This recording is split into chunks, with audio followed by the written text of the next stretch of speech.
نحمده ونصلي على رسوله الكريم اما بعد فاعوذ بالله من الشیطان الرجیم بسم اللہ الرحمن الرحیم۔ میرے واجب الاحترام سامعین، سیدنا طفیل بن عمر رضی اللہ تعالی عنہ یمامہ کے اندر، یمامہ کے میدان میں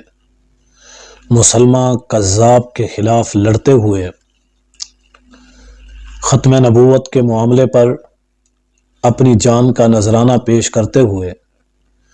شہادت کے درجے پر فیض ہوتے ہیں۔ اس کے بعد آپ کے بیٹے حضرت عمر بن طفیل رضی اللہ تعالی عنہ بھی اسی جستجو میں، اسی کوشش اور لگن میں اپنے باپ کی تمنا کو پورا کرنے کے لیے، اپنی شہادت کی خواہش کو پانے کے لیے بھرپور کوشش کرتے ہیں، یہاں تک کہ حضرت عمر ابن خطاب رضی اللہ تعالی عنہ کا زمانہ آیا۔ حضرت عمر بن طفیل رضی اللہ تعالی عنہ حضرت عمر رضی اللہ تعالی عنہ کے پاس آئے اور آ کر کہنے لگے، امیر المؤمنین، میں اپنی تلوار کے ساتھ اپنی جان کو اسلام کے لیے قربان کرنا اپنے لیے سعادت سمجھتا ہوں اور اس کے لیے میں حاضر ہوں۔ آپ جہاں چاہیں، جس انداز میں چاہیں، جس میدان میں چاہیں، میری ذمہ داری مجھے وہاں پر تشکیل کر دیں۔ حضرت عمر رضی اللہ تعالی عنہ کے پاس جب حضرت عمر بن طفیل رضی اللہ تعالی عنہ مجلس کے اندر موجود تھے، اس وقت دسترخوان لگایا گیا۔ حضرت عمر رضی اللہ تعالی عنہ کے ساتھ جتنے اور لوگ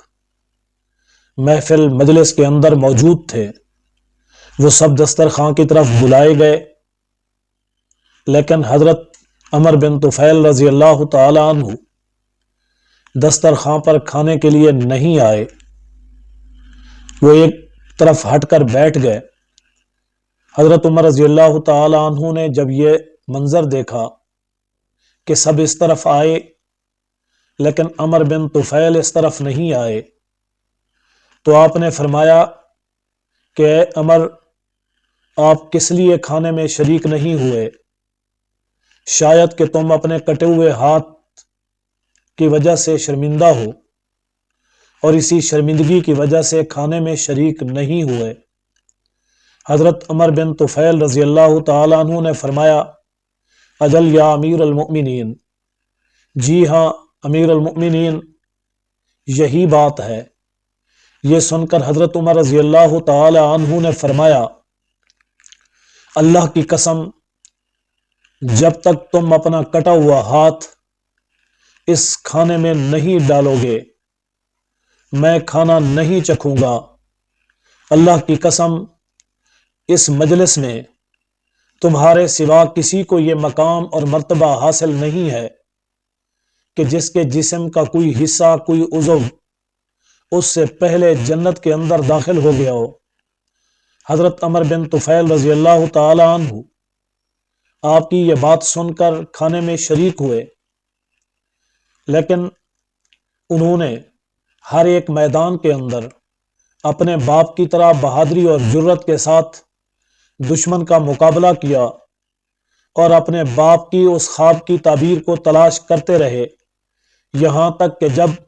جنگ یرموک کا موقع آیا، بڑے شوق کے ساتھ،